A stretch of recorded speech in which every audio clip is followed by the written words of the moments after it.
All right, here is the long-awaited video on how to assemble one of DTM's knife kits. Now, I don't have any knife kits that have to be assembled, so we're going to use a stand-in. This is one of our prototype knives, one of our more European-style kitchen knife. But we're going to go ahead and attach the handle scales today, and I am only going to use hand tools to show you how to do this at home. Throughout the video, we're going to go through a couple of tips and a couple of things we're going to need. But first, I'll get everything lined up here on the bench, and you can see basically what you need to get started. So bear with, I'll be right back. All right, so first things first, for the first portion of the project, you're going to need the items listed here. Here are the scales that we provided when you picked out the kit, or your own scales if you so choose. Blue painter's tape, super glue, and an X-Acto knife. And I'll reposition the camera here so I can go ahead and get my hands in and show you exactly what you need to do here.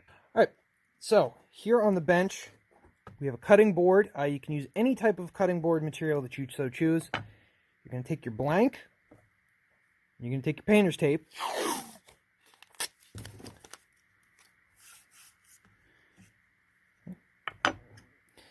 This is a trick that I learned online from several other knife makers, and it works really well. We use it here in the shop all the time.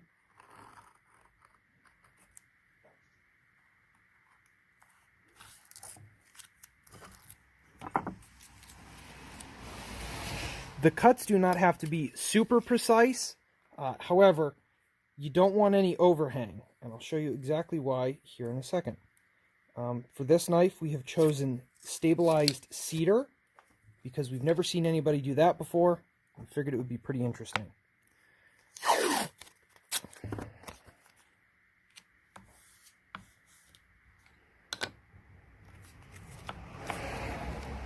Once again, not super precise of a cut is necessary. However, we want to go ahead and trim these edges off.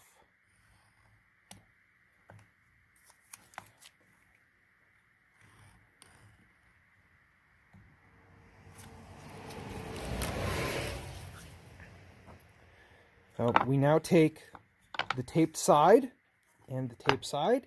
Take your super glue. We go through this stuff by the box. Okay? A little dab like this, a little bottle like this, perfect to have in the house for this very reason. You can use it for a million other things. Now the reason these are so precise is you want to fit the scale as best you can on the handle.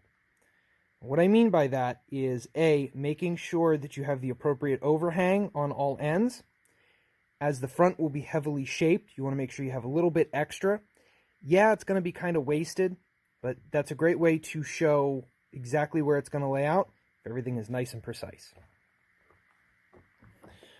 While the super glue is setting, because we don't have an activator on there, it will take a second. We can go ahead and tape up the other side.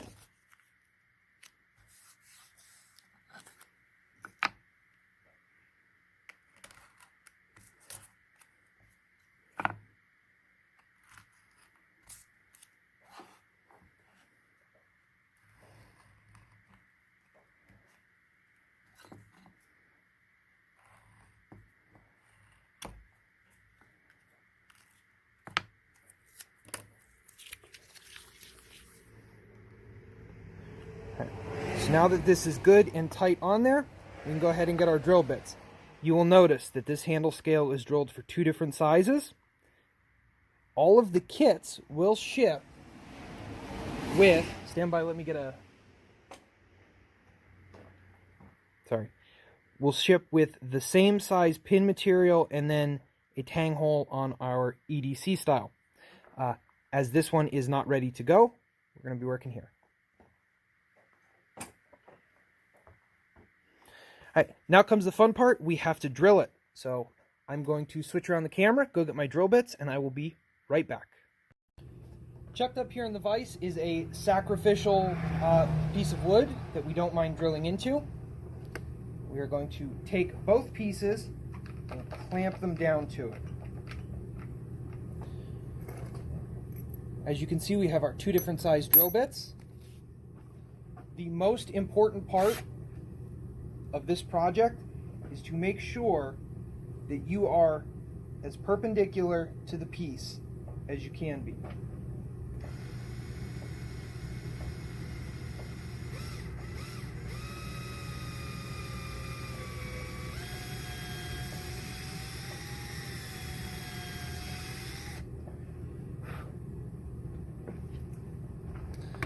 Okay. And now we change over to our other bit.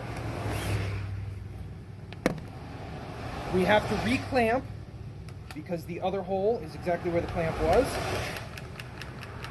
It never fails when I want to film. There's a bunch of traffic. We go with our bigger size in the other hole, and the same thing. Pay attention to how square you are to the blade. It will help later when it comes to pinning these.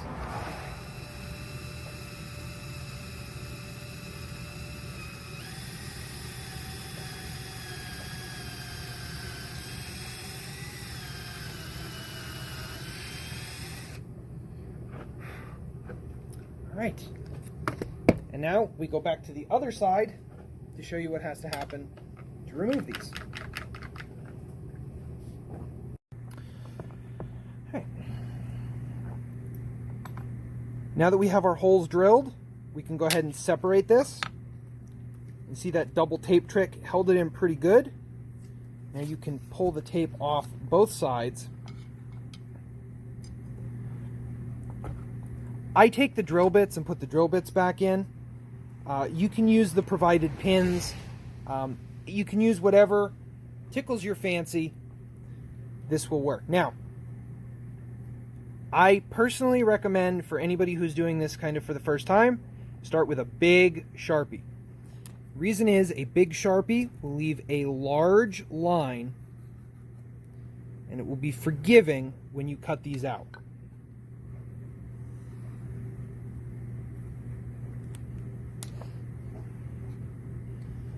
Now, pull these apart, and you will see that you have a very thick line to cut to. Now, first question we usually get, what should I use to cut these? Well, whatever you have available. I'm using a hand drill, and I'm actually going to use a hand saw, in this case a hacksaw, to cut these, just to show it can be done. Now, this is a personal tip that I highly recommend. Take your Sharpie, put an X, and correspond to the inside of the piece that you have just done. This just helps to line up later on down the road which way was inside, particularly if you have a piece of wood that has a different grain structure, or in this case, this has this weird sticker stuff on it. We want to make sure we remove that in the sanding process. And now you repeat the steps with the super glue for this piece. Just making note that as this side was done, we now have to do this side.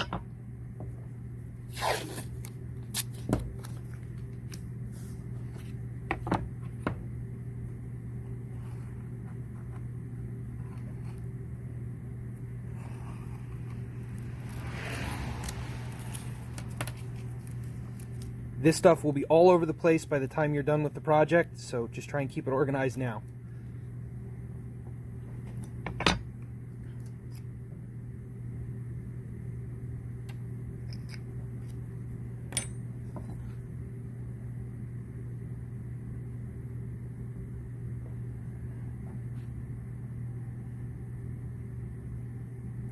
You've seen all this part, so we're just going to fast forward to it, and then be right back when it comes time to saw the handle scales. For the next task at hand, I highly recommend a hacksaw, particularly with a metal cutting blade. To cut the wood, you will do a little bit more work, but when it comes to cutting brass pins or micarta pins, which are provided in the kit, this is the way to go.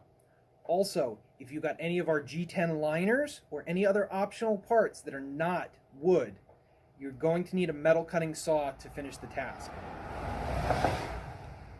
Cars. Always with cars when I want to record. You can also use jigsaw blades. They do make metal cutting jigsaw blades. I just know for a fact, after years of doing this,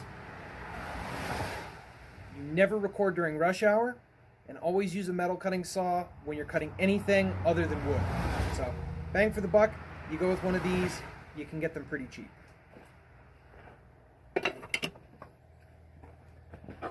The goal with cutting these is to remove as much material as you can without having to resort to the file. Back on your sacrificial piece of wood, I recommend everybody have one of these floating around, particularly if you're going to make more than one of these kits. You can use them for a very long time.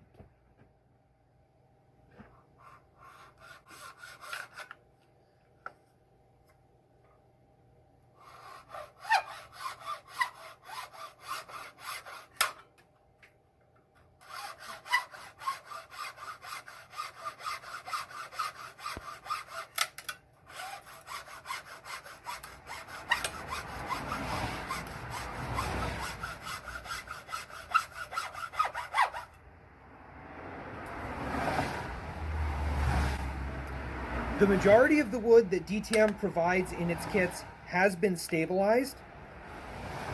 Traditionally, that means that it is good and ready to go. However, it can still be very brittle. Slow is smooth, smooth is fast. Just take your time. Okay? We can get you more scales. That's not a problem. However, just take your time and you'll get there, I promise. As for the sides, in my case, I have a vise. However, the teeth on a vise will mar the wood. It can crack and do stuff like that. So what we're going to do is we're just going to clamp it on. If all you had was a workbench and you did not have soft jaws on your vise, this is the way to go. Grab the saw that is conveniently hanging right here. When it comes to any type of curve, cut straight down.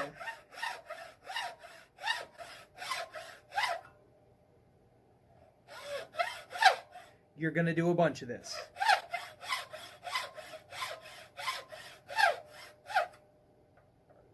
Always make sure you stay outside of the line.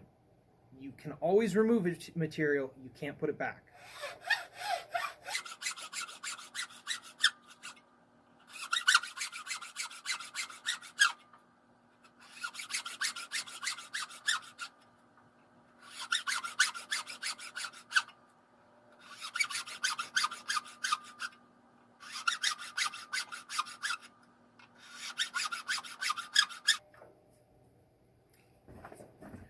You only need to do so much, and then you can go ahead and turn it and cut it differently.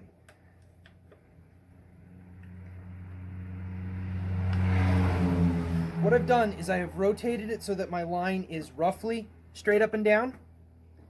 And once again, to the outside of the line that we've scribed, you go ahead and cut. Once again, we are removing the bulk of the material, but not going directly to the line.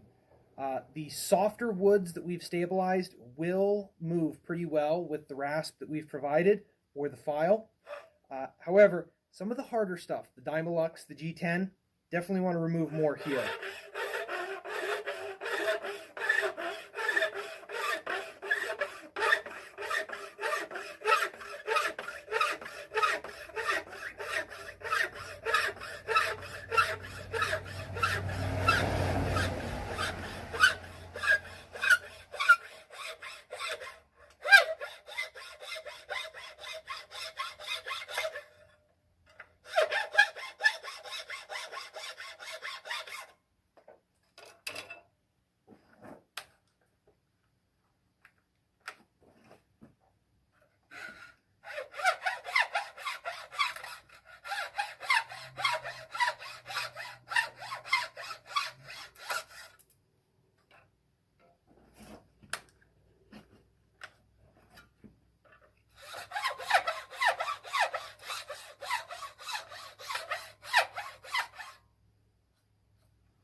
Not all handle scales are created equal.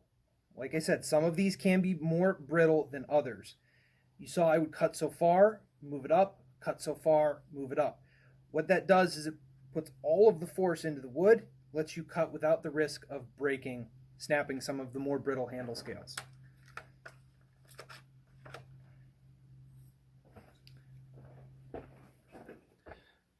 As we can see, I am just to the outside of the lines. We removed a bunch, but not everything. The top is not worth cutting off, as this will move pretty well under the file or the rasp. This big chunk on the back we've cut off, and now we'll do the same thing to the other side. In the interest of keeping the video short and sweet, I'll be back once that's done. All right, so we're going to go back to our vise and our sacrificial piece of wood. We're going to go ahead and clamp this down.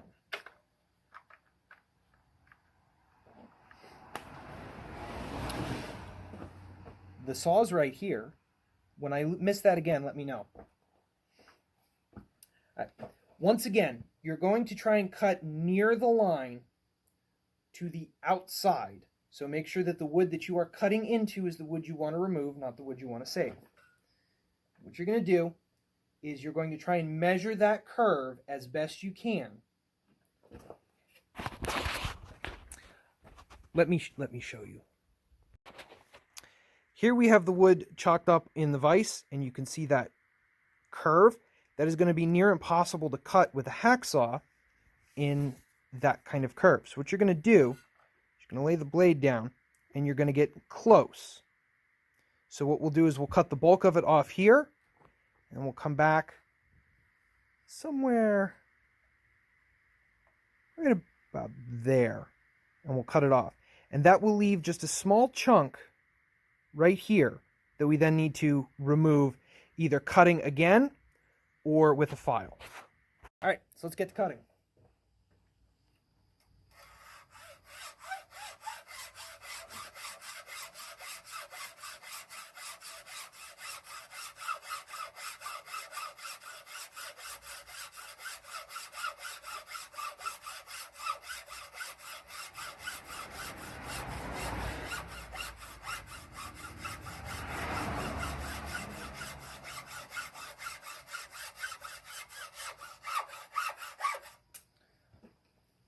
What you just witnessed is exactly what I described early, where it can take a little bit longer with a metal cutting blade, but it does give a much nicer finish on the far side.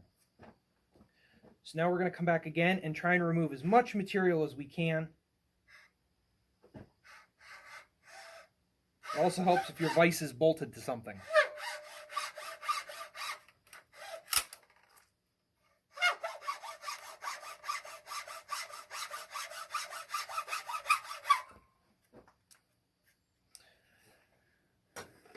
So the scales have turned out pretty close. As you can see, there is just this little bit here. 2 cuts got us really close. We're going to leave it. What we're going to do is sandwich these together once they're both cut, and we're going to file that down. Okay? So now, back to the other view, and I'll show you how to line these up so you can cut both of them the same. All right, both of our knife blanks are now cut. So what we will do is once again pin these together outside to outside.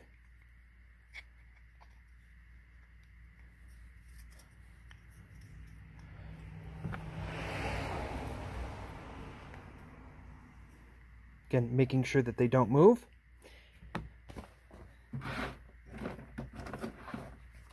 Now we are going to take our 4-way rasp. This is one that DTM carries and is available for pickup. We're going to go ahead and shape that. Now, this is a available rasp, so we're not going to get it all dirty. I'm going to go get my dirty shop rasp and meet you back at the vise. So now, little trick that I have learned. Take your sacrificial piece of wood.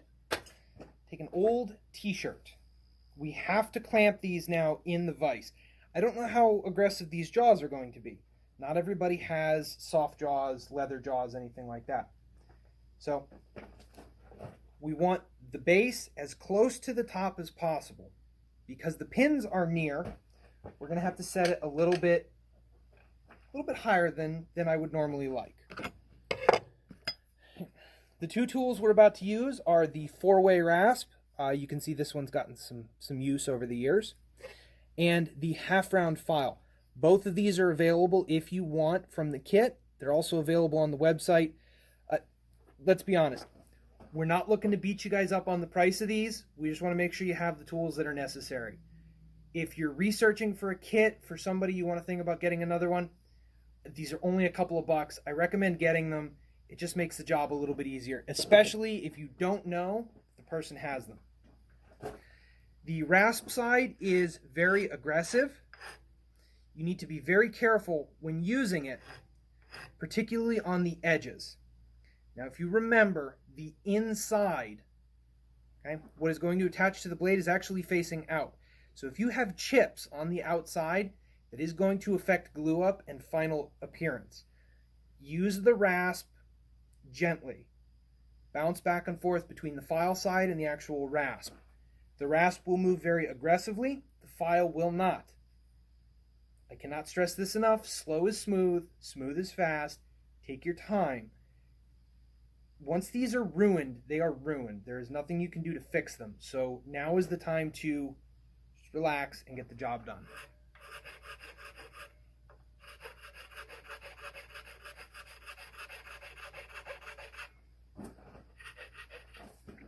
Once again, make sure your vise is firmly affixed to something so you don't have to stand on it funny.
In addition to using the rasp and the file, the 120 grit sandpaper that is included in the kit will move the material very quickly.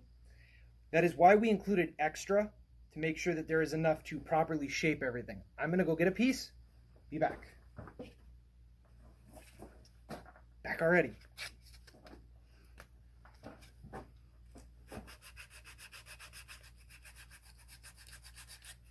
The 120 grit will move a surprising amount of wood if that is what you have chosen on your knife blade.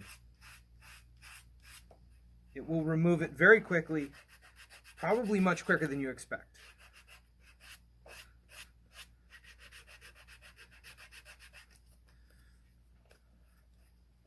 In my best impression of Tim the Toolman Taylor, I'm going to demonstrate what not to do.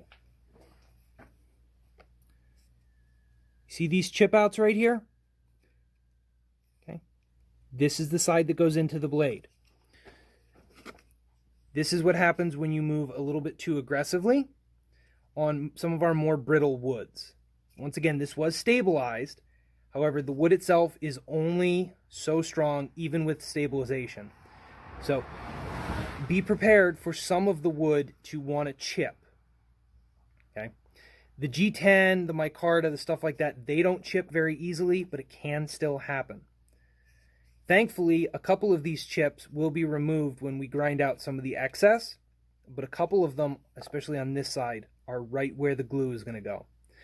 This one is now flawed a little bit. We are going to continue, but it is something that you do need to be aware of, because if too big of a chunk is removed, the scale is wasted. Now, the handle scales have their perimeter shape, at least in the bolster area. What we can now do is flip them around.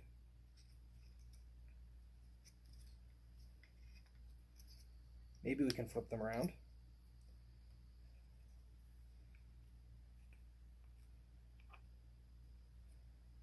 We'll see if we can flip them around.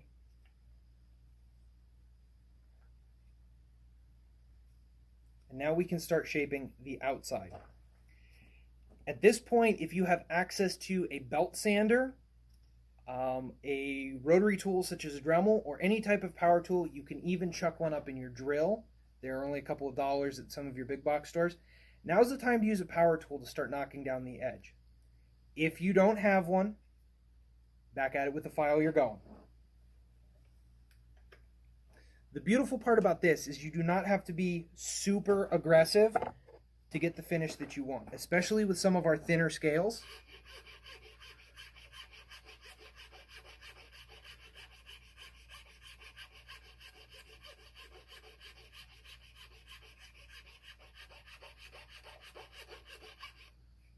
Once again, the softer woods, the file works really well.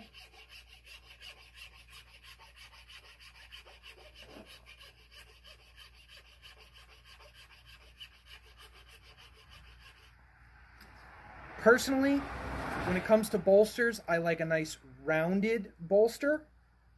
You can do a heavy bevel, 22 or 45 or whatever. But a nice rounded one for me is just kind of what I feel.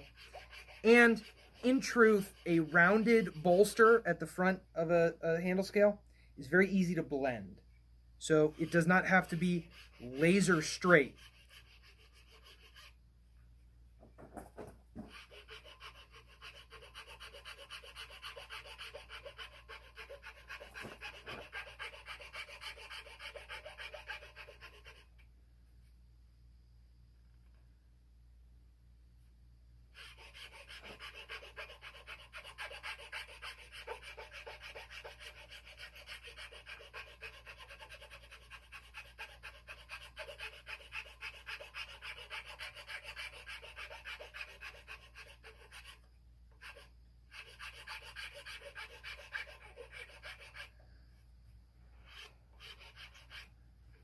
Once you have used the file to an acceptable level, switch to sandpaper.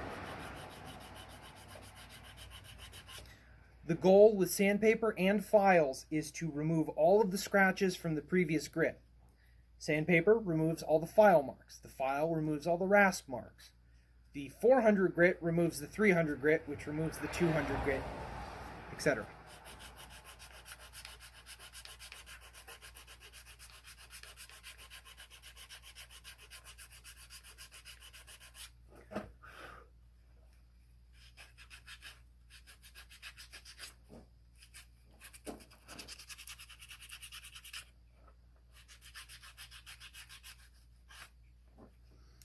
And then from here, we will progress up the grits.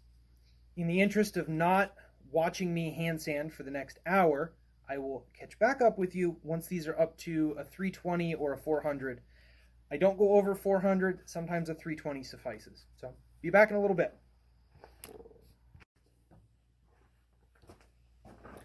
Alright, so we have finished sanding. We're up to a 320 grit, which looks really good. Now, every knife kit comes with DTM's knife wax.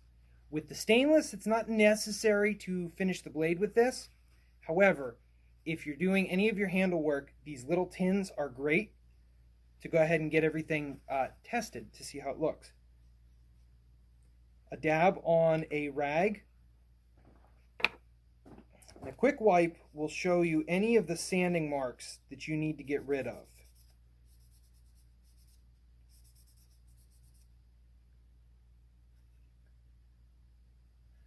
I'm comfortable with any of the scratches that are left, as they are all even and fine enough that they won't stand out. If they were very bold, as if from a 120 or the file or something like that, I would go back and continue to sand. However, the tops are rounded nicely. I'm happy with that. My sanding marks are out. This is all up to you. Attention to detail is your choice with these knives. A good outdoor handle for some of our EDKs and our corporal kits doesn't necessarily have to be very smooth. It can be rough. You can leave it at a 120 grit finish. It's your knife. Feel free to do whatever you want. If you want to go to an auto body store and get wet sandpaper up to 2000 grit and polish the scales, once again, the ball is in your court, and by all means, do whatever feels comfortable in your hand. Now, once again, these are still a little bit chunky. The best way that we've found to fit them, finish the front and glue the whole shebang together. Once it's glued together, you go back with a file, a rasp, and sandpaper, shape the bottom the way you like, because you're going to have to remove the epoxy anyway. So you go ahead and you shape the profile then right on the blade. The steel isn't going to care. You're actually going to wear down the file first. Shape everything out, and then you can start contouring the handle to your fit. We're going to go ahead and move back. We're going to go through the glue up process on this guy. Then tomorrow or Saturday, it's Thursday night now, in a day or so, we'll come back and we'll finish shaping everything to finish out this video. So one more trip back to the bench and the other camera view, and we will be good to go. On the table, we have our knife wax, our pin material, handle scales, and knife. We're going to go through a couple of preparations before we get out the glue. First things first, we're going to check our pins to our handle scales. All right. The wood has a tendency to shrink a little bit after the drilling process, so you want to make sure that it fits through. A little bit of pressure and a slightly hard to press in pin is not a bad thing. It means it's going to hold it real well in the tail end.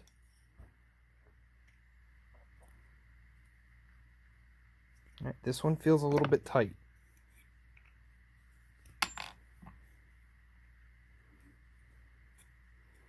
Okay. You have two options at this point. The first option is to take your 1/8 inch drill bit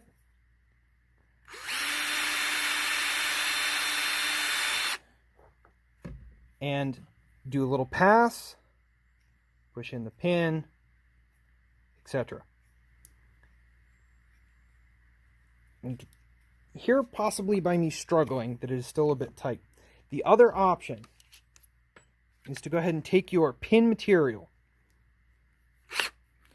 chuck it up in your drill. I take a piece of 120 or 220, pinch,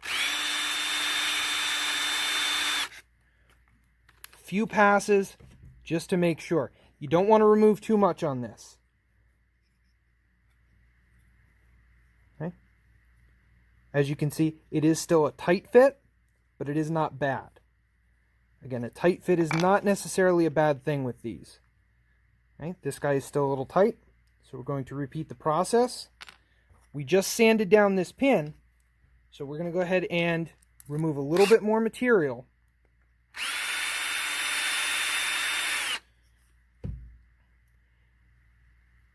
When I take the drill and drill into the handle scale, I apply, this is heavily exaggerated to show, I apply a little bit of torque on this so that it slightly enlarges the hole. With a little bit of force, it fits. If you remove too much, you cannot put it back.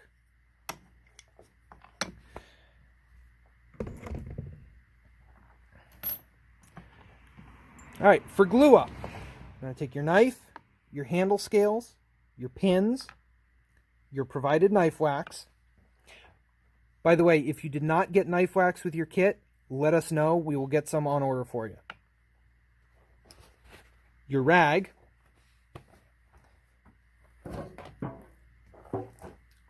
acetone or rubbing alcohol. Now, not a lot of folks are going to have this in the house. I don't expect you to go buy a tin.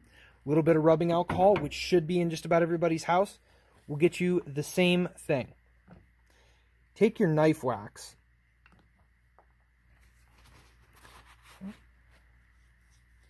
A little bit goes a long way. Now, the handle scale will end somewhere in here. So what we're going to do is we're going to apply a very heavy coating. You can see how that's just thick and globbed on there to each side.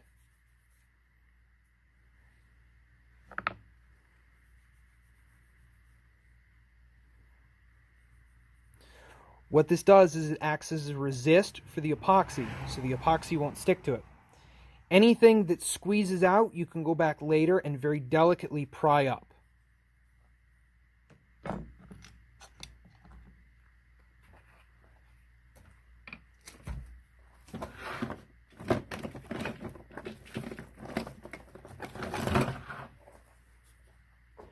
Included in the kits is epoxy, Gorilla Glue. This is quick set epoxy, which is why you want to be very clear about how everything is going to fit together. You have a very limited working time with those. Here at DTM, we use a slow setting, which gives me a little bit more time, particularly in the mixing process. They are both 2 parts. We're not going to open a package just for the demonstration, so we're going to show you here using our slow set.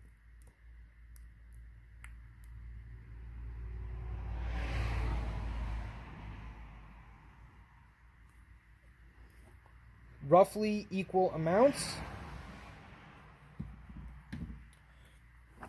I use an old bamboo skewer. You can use a toothpick, a tongue depressor, anything like that. Okay.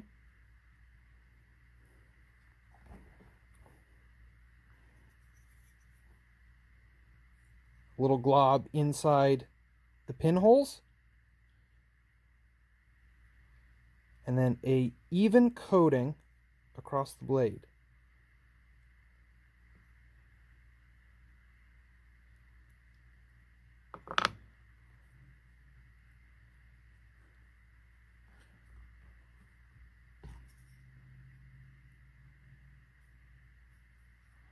There will be squeeze out.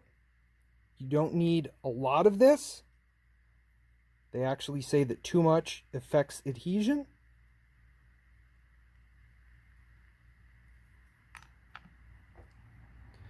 In goes pin. Pin goes into handle.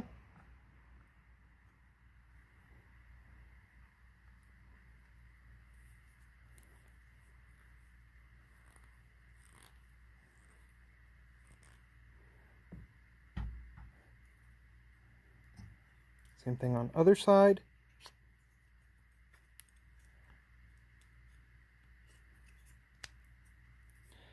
I like to use a little bit of pressure on the bench and not a hammer, personal preference, to push these through. Make sure you have an even amount of stick out on both sides. Give them the clamps.